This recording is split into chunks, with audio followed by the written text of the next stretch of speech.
Oh, it says this live video should start soon. Oh, look, now it says we're live. We are live. We'll give folks a few minutes to, yeah, Janet, I like your Homer Simpson thing. Yeah, I want to be Homer Simpson.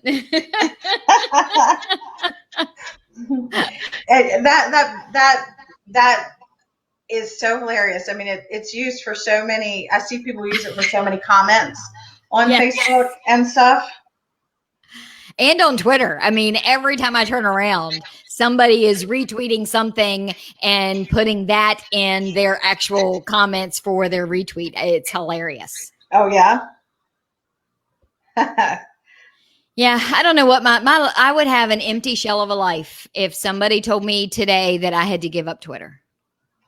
Oh, yeah? Yeah, I can live through a quarantine. I can live through a pandemic. I can get through most of anything, but you take Twitter away from me and I might just shrivel up in the corner and die.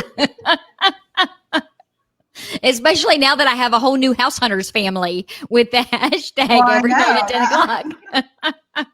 So we're giving it a couple of minutes. We went live a few minutes early just to gather our audience. So in case folks are wondering why we're just sitting here talking about random stuff, random things, we're going to give it just a couple more minutes to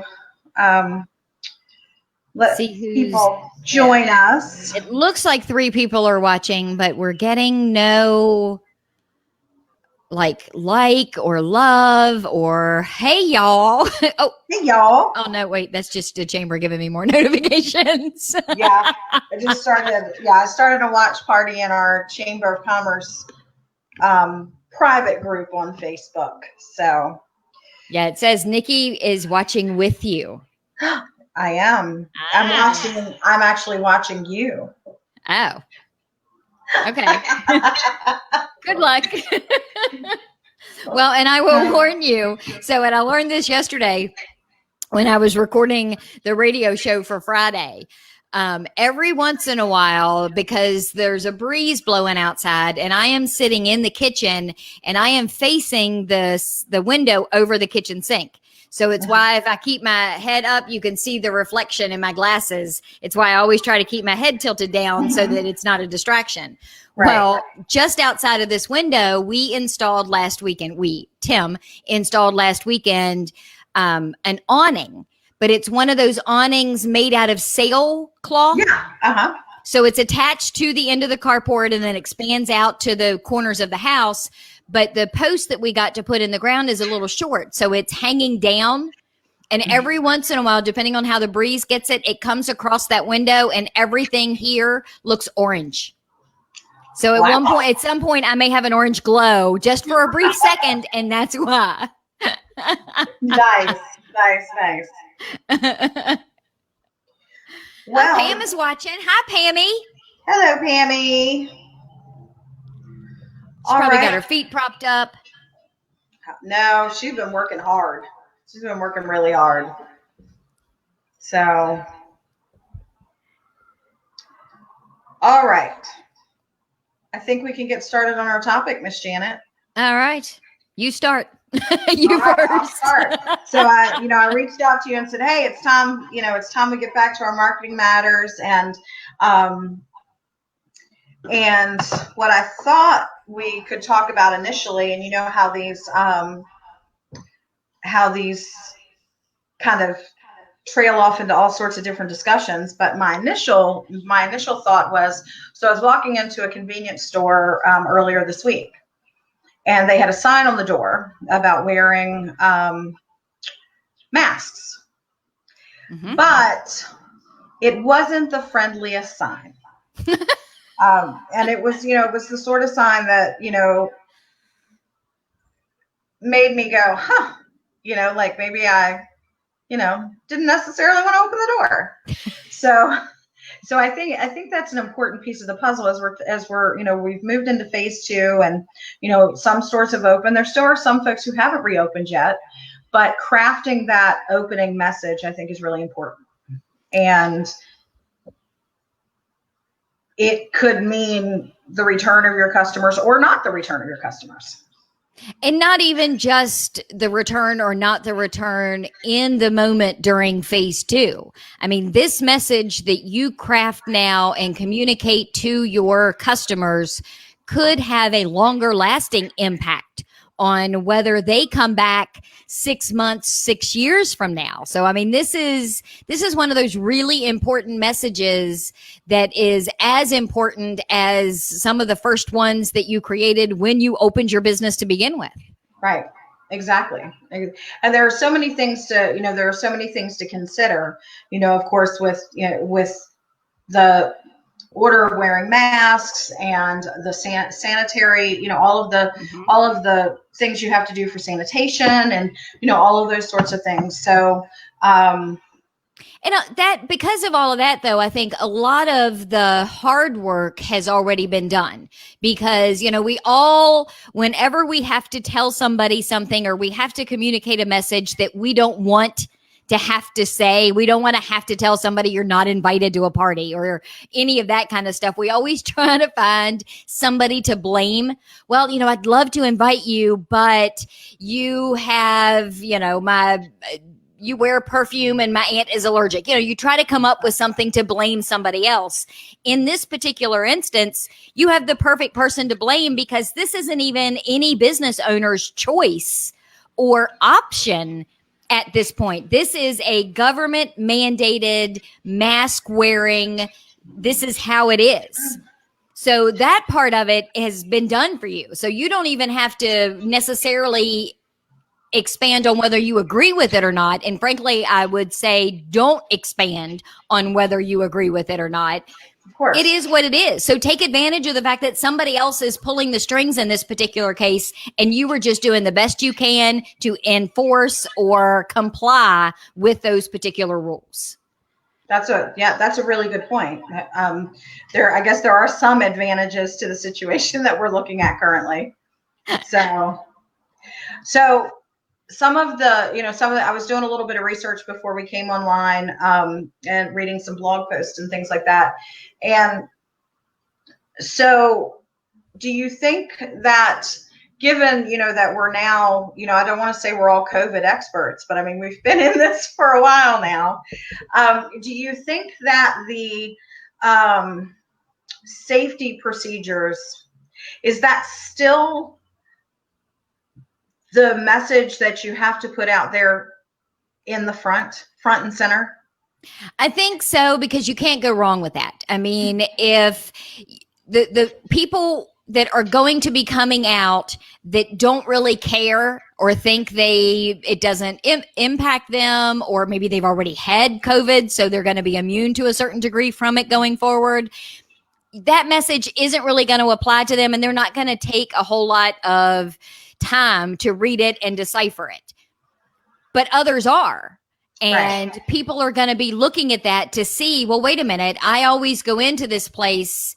What are they doing to make sure that I don't, if I finally decide to leave my house and go into a restaurant or go into a retail store that has been closed, how do I know that they have my safety and my health at heart and are right. going to, treat that with the respect that it deserves? Sure. So I know that you have some good, tips and some advice. So what do you think these messages should say? I've got some folks, Janet, who are saying they can't hear us. Oh. Yeah, and I can hear. So what do you think? Can you hear that? I can. We're on a delay on Facebook, but I just turned the volume up on my phone, and that was us. Right. Yeah. So yeah, tell them to make sure they have their speakers turned up, and if they're on their phone, that it's not that their volume is up on their phone, not just that the speakers are on. Okay. That's weird. But yeah, it's funny you say that about the messages and do you still need one? Because part of the other problem is, and we talked about this earlier in the week when we were kind of settling on what our topic was going to be today. I have a friend who She doesn't live in Front Royal, Warren County, but she comes over fairly frequently and shops and does business and that sort of thing there. And she is friends personally on Facebook with someone who also owns a business in Front Royal, Warren County. So she sees both of their posts. She sees what the business posts on their page, and she sees what this business other personally posts. Mm-hmm. And she was concerned. It was one of the questions that she asked me about, because she was concerned because on this person's personal page, there was a whole lot of Facebook posts about how they didn't think that this COVID-19 was a big deal, or that it was being overblown, that it was a hoax. There were all of these different things that she was seeing this particular person post on their personal page. And yet, when their business reopened, on their business page, they're talking about all of these safety precautions that they're going to put in place, and how they're going to sanitize, and they're going to do this and they're going to do that to make it safe for their customers to return. And she sent me a private Facebook message, and she said, I don't believe this any further than I could throw this person, because on their personal page, they've been talking about how this isn't even a real thing. And now I'm supposed to trust that they are going to take the time and the energy to sanitize between customers, that they're going to do all of this. I don't feel comfortable going back to their business, even if their message does say they're doing stuff, because I don't know that I trust that they're telling me the truth. Wow, that is a conundrum. And that's a problem. And that's where sometimes the message is even bigger, because of how you muddy the message personally and professionally. Right. And that's why when you're crafting this message, sometimes it's even better to go one step further. I agree with you that, and it's hard to communicate in a sign. And I know what business you were going into when you saw that sign, and it was a corporate store. Yes. So that probably came from corporate, who could give two snots about regular customers in any of the communities. Mm-hmm. But sometimes you got to take it further than the sign.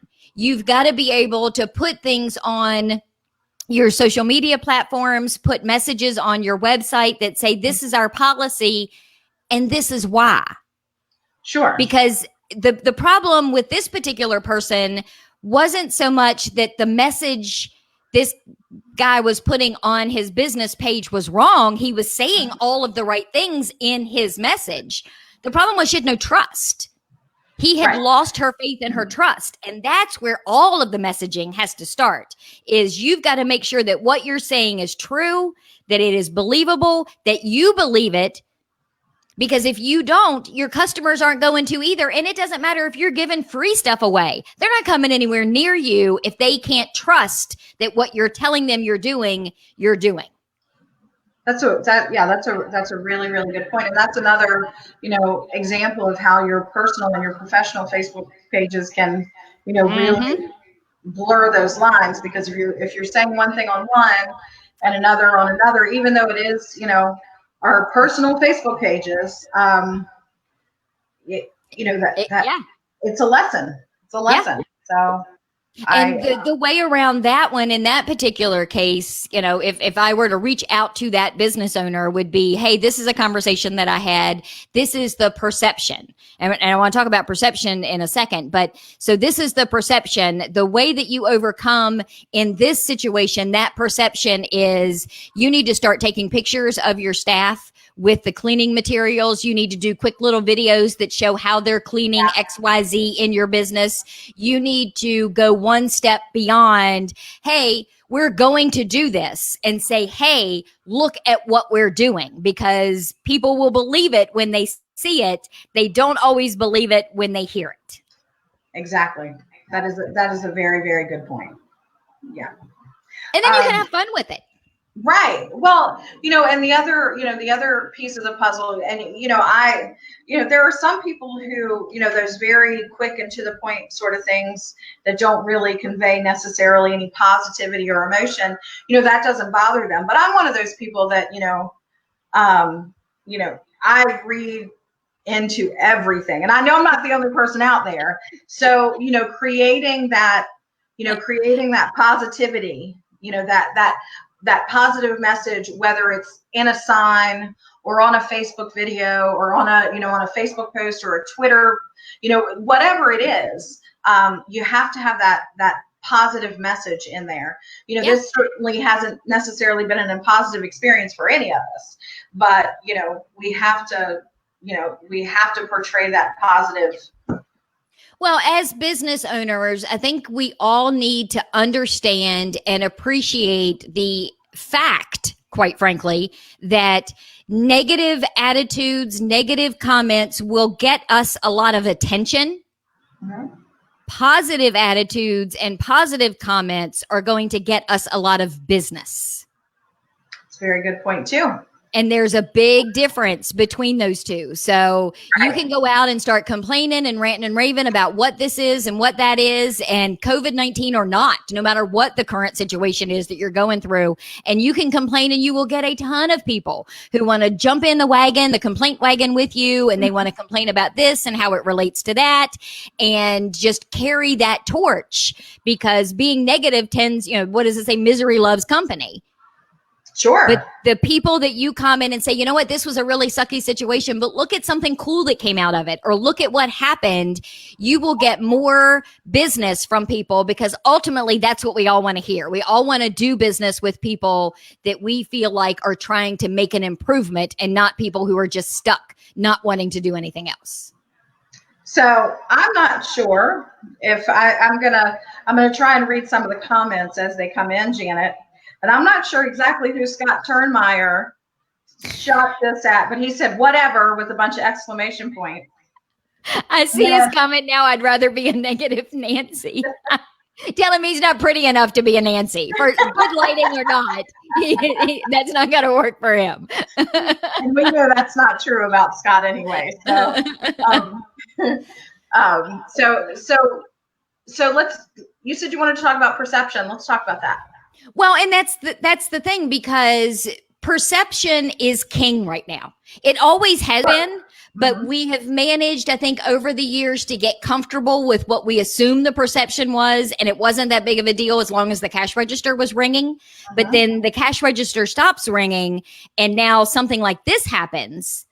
You've really got to stop and take a step back and give a hard look to how people perceive not just your business, but in this case we just talked about, your person. Sure. And if it's not what you want it to be, the only person that can improve that and can change that is you. So whether you agree with how you are being perceived or not, the perception is what it is. And only you have the power to change that, or determine that the group of people with that perception aren't your customers anyway. And there's no point in devoting a lot of energy into trying to change the mind of somebody who either A, is never going to spend any money with you, or B, is only going to spend $5 or $10 with you over the course of a year, when you've got this other big group of people that do share the right perception, that spend a whole lot more on a more regular basis. Well, and that goes back to something that we talk about probably in every single discussion that we have about this sort of stuff and other business stuff, is knowing your customer. So knowing who your customer is, and then being able to cater to who your customers are. And the bottom line, I mean, it all comes down to, one of the things that I had made on my notes was, make it personal, like when you closed. And what I mean by that is, we hear a lot now about people who have come to the rescue. People who didn't normally eat out, didn't normally go to a restaurant, maybe on Main Street, didn't really do a lot of local shopping. When they started hearing the stories, the personal real life stories of these business owners, and the fact that they had to be closed and they were struggling to pay their rent, and how were they going to make ends meet, and they had kids that were now at home, it allowed potential customers and current customers to really identify and connect with these business owners. And that's why they supported them. That's why they did the takeout. That's why they did all of these things that maybe they didn't do before and probably wouldn't have in any other situation. The messaging for your reopening needs to be exactly the same thing. Hey, we're a little worried about reopening too. I've got a mom at home that has asthma. I've got a grandmother at home that's whatever, but we need to pay the bills. Absolutely. And we really need you to come in. And because of that, because I have these situations at home, please trust me when I say I am taking all the precautions for me in addition to for you. That's going to change perception. Sure. Of course. But you can't just put on a sign, please wear a mask, and think that that's the end of your messaging, because it's it's not. Yeah. Yeah. So, I think one of the things that's most difficult with this situation is, that we don't know, we don't know where we're going, right? That things are really up in the air, and you don't know from one minute to the next. Are we going to get to phase 3 quickly? How long are we going to be in phase 2? Let's hope we don't have to backtrack to phase 1. All of those things. So I think it's really difficult right now for folks to plan, but we have to plan, and we have to keep moving forward. And, so I think that's a really difficult thing. Well, and right now what you really have to do is you have to sit for just a minute and you have to answer a couple of questions. And the first question is, where am I right now? Today, tomorrow, through the weekend? Where am I for the next 5 to 7 days? And based on that, what is my message right now in the moment? Is it trying to sell a product? Is it trying to convince people that it's safe to come to my store? What is my message right now in the moment in the next 5 to 7 days? Right. And then after that, your question kind of diverge like a crossroads. And you have to have 2 messages. As much as you hate to plan to begin with, now you got to plan for 2 different outcomes. And one of those outcomes is things get better. So how is my message going to change as things improve? Because you can't keep using the same 5 to 7 day message much longer after that 5 to 7 days, because it does get old. So what is my message going to be as things do improve? How am I going to pivot? How am I going to change? What services am I going to bring on? What am I bringing back? What am I getting rid of? And then the other part of that is, what if it doesn't? What if after your 5 to 7 day message, there's another shutdown? What if there's another phase 1? Maybe not to the degree of a shutdown, but now there's another phase 1. What is your message going to be?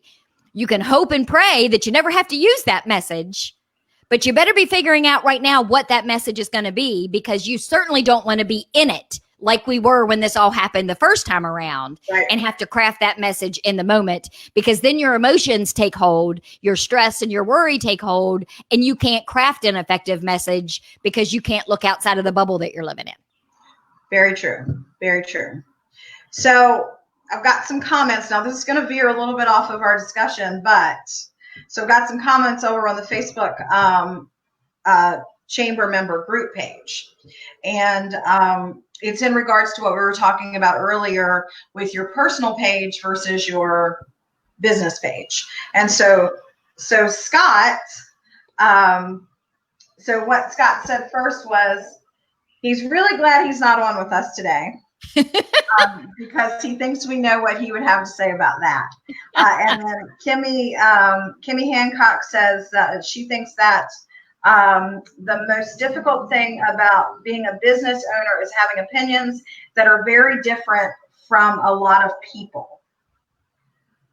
Yeah. So, and I struggle with that. I think we all struggle with that. I mean, there are so many things. I mean, from a personal perspective, I would like to say on my personal page, but I learned that lesson probably a decade ago. And I've had to really, temper, what you say, and that, that's an unfortunate piece of the puzzle, but it just, that just sort of is, is it a cost of doing business? It is. It's a sacrifice that we make knowingly or unknowingly when we decide to hang out a shingle and be a business owner. Yeah. Yeah. I have given up my personal page almost entirely. I mean, Yeah. I rarely post on it. When I do, it usually has nothing to do with anything other than my kid has posted a new video, or it's somebody's birthday, or I've got flowers blooming.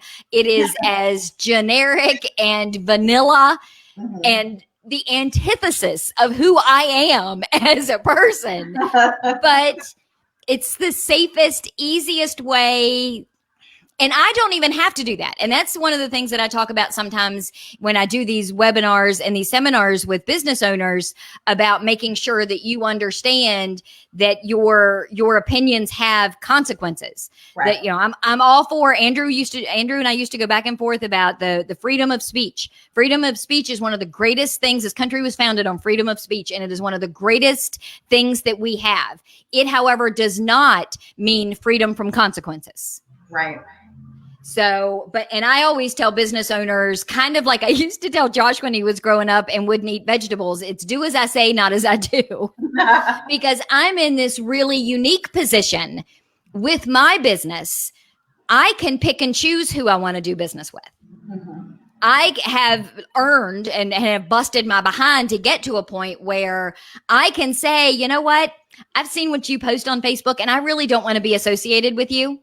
Mhm. So I'm not taking new clients right now. And I can also afford for somebody to see some of the things that I post on Twitter and go, whoa, I don't want to have anything to do with this, because I'm okay with that. Mhm. But not there, that I am such a small piece, such a minority when it comes to that you have really got to be more careful about what you're putting out there, or understand the consequences. Know that there is going to be a segment of people that you alienate that are not going to be your customer. And maybe that's okay with you.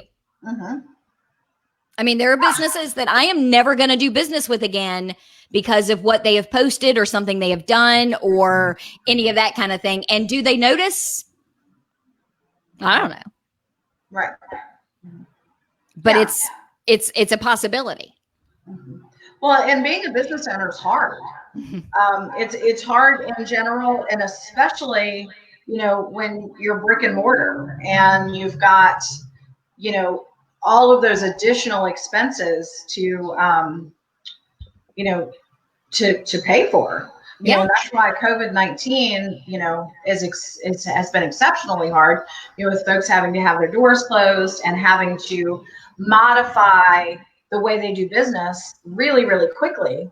And I've been super impressed with the way that people have done that. Being able to, quickly, flip on a dime and be able to offer, the online services and the delivery services and I bang on Scott Turnmeyer all the time, but I do that because, Scott is probably one of the absolute most astute and smartest business people I know. And,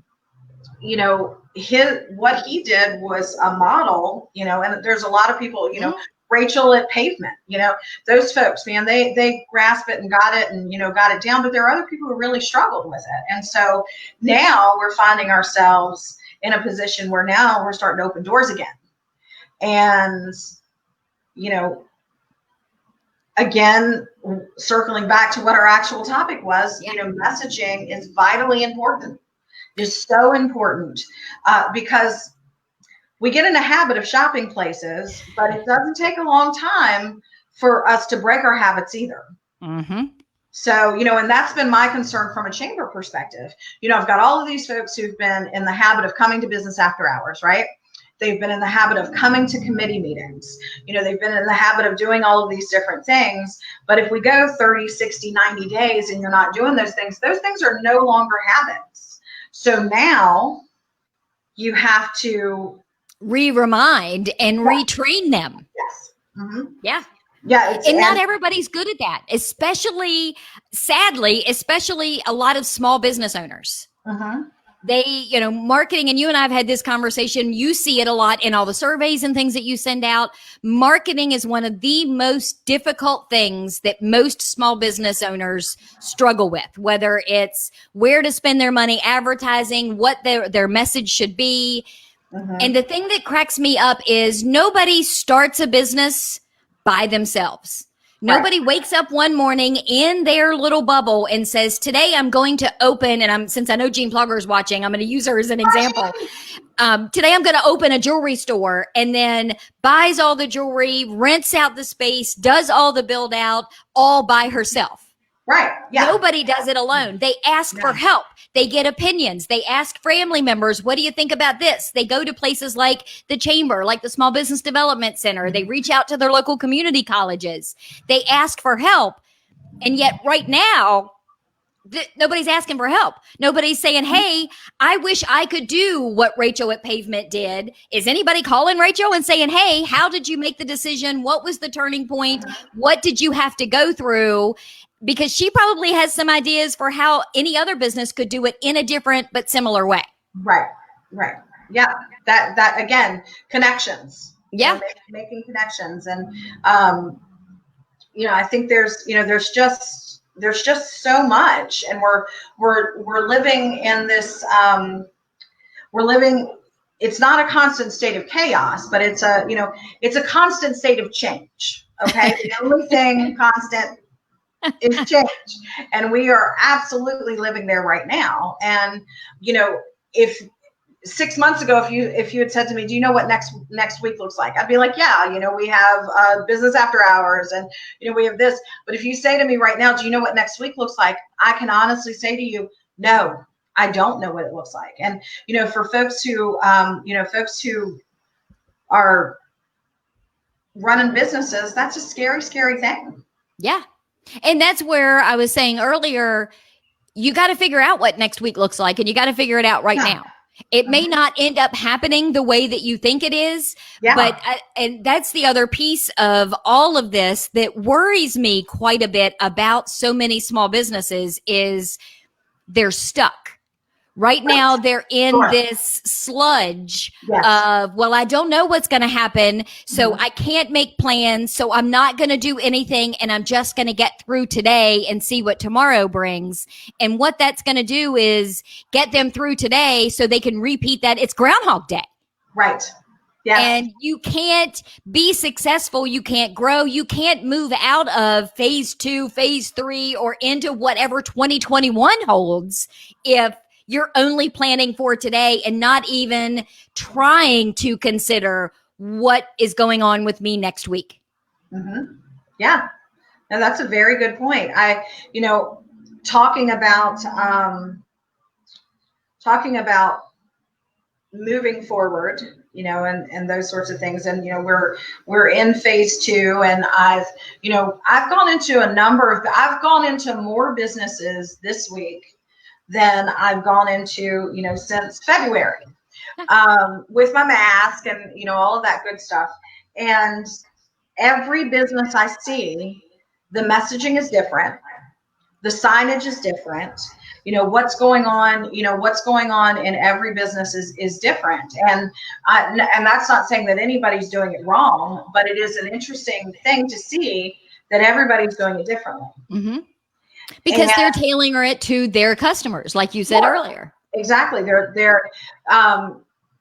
some folks are doing, really creative, like the Apple House. Of course, they're doing creative signs, right? I mean, they don't know how not to be creative out there. Right.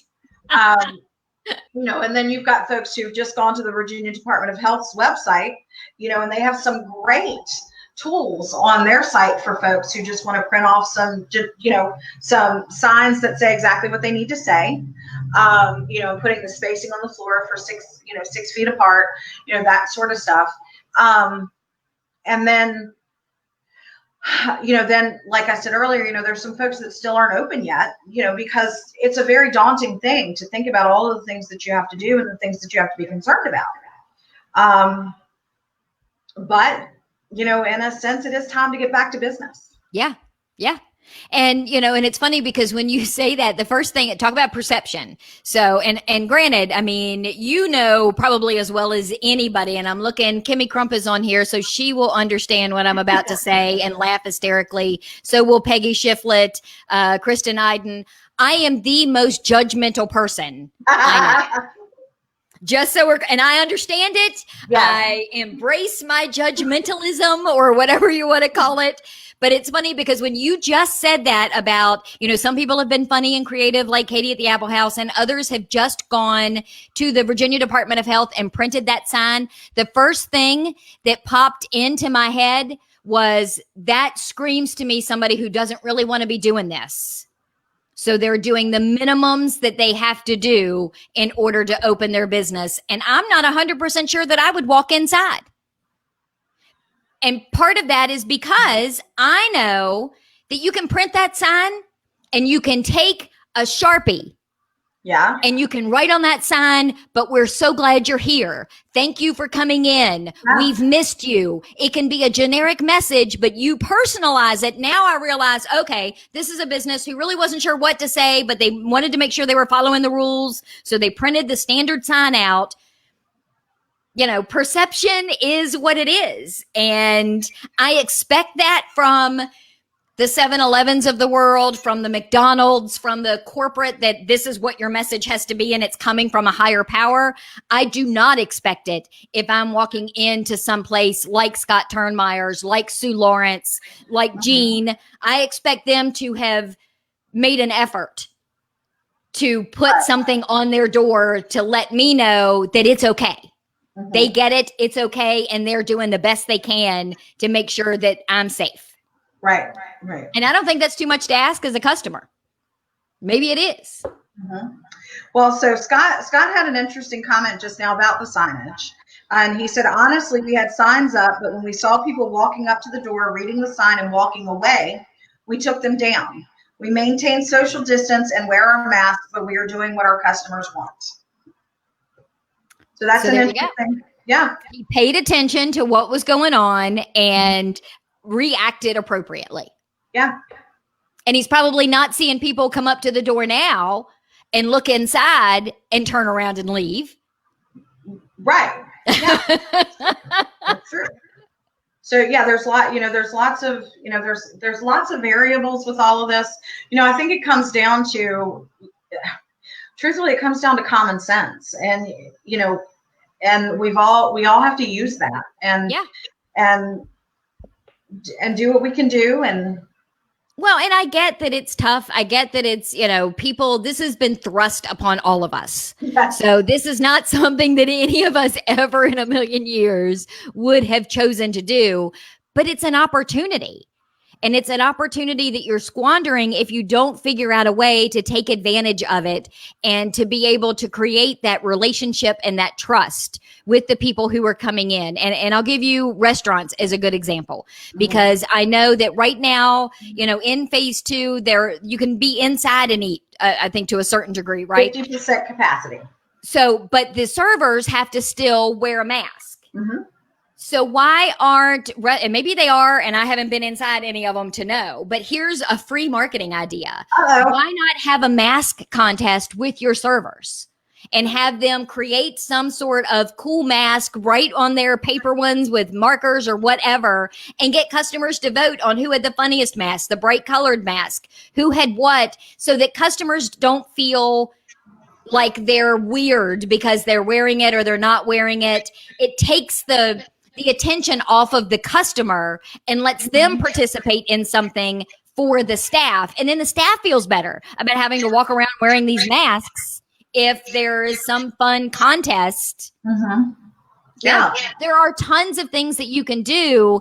And if you don't think that way, I bet you throw a rock and you'll hit somebody in your inner circle that does, or know somebody who does, that will say, just like me, hey, how about you do this and this, this, this? Because, that's what this is for, and I can't help it. No, that's a great suggestion to have folks do that. And those little things mean a whole lot, because people will remember that. And yes. And they will respond to those sorts of things.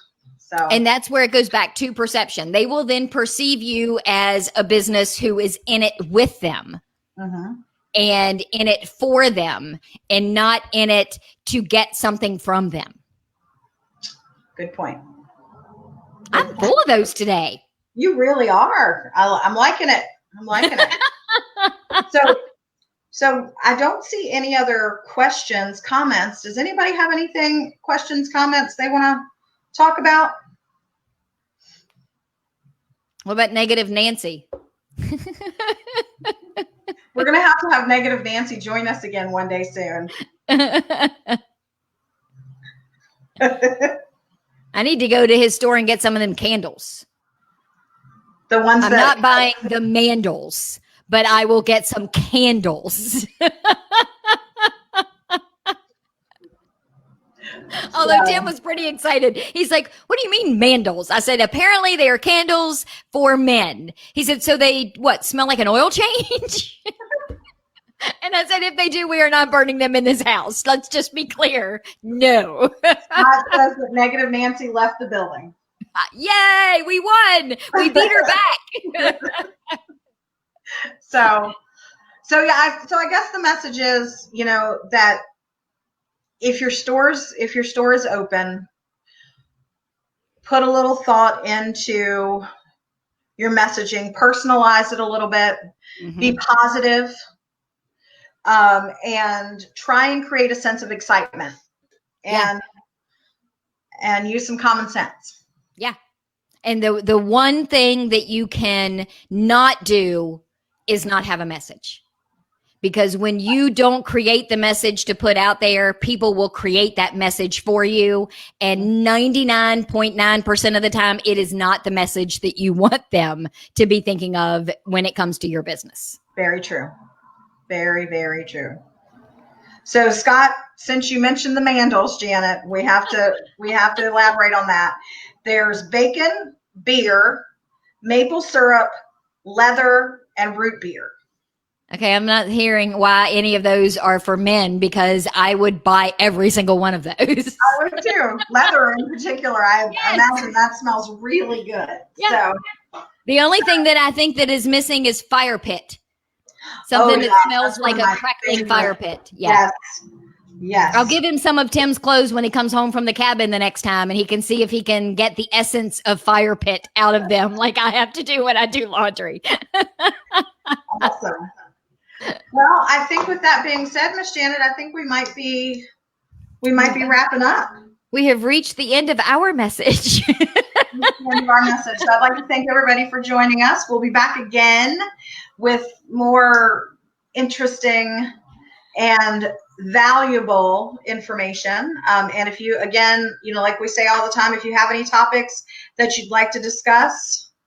Are you watching this later after we're done and have a question that we didn't talk about during the actual live piece of it right now? Janet, Scott has fireplace, embers, tobacco, caramel, and buttermilk pancake. So, did he just get up and run around his store and flip over the bottoms of candles to see what scents were written on the bottom of all of them? No, I'm sure he knows in his head what. Oh, yeah. He probably had a spreadsheet that he just pulled up on one of the 45 monitors that he has when he's watching something and figured out what it was. Jean Plauger says, thank you. Thank you for watching us, Jean. Yes. Congratulations on your new space. We hope it's working out well and look forward to a ribbon cutting on that space soon. Yeah. So, all right. Well, thank you all so much.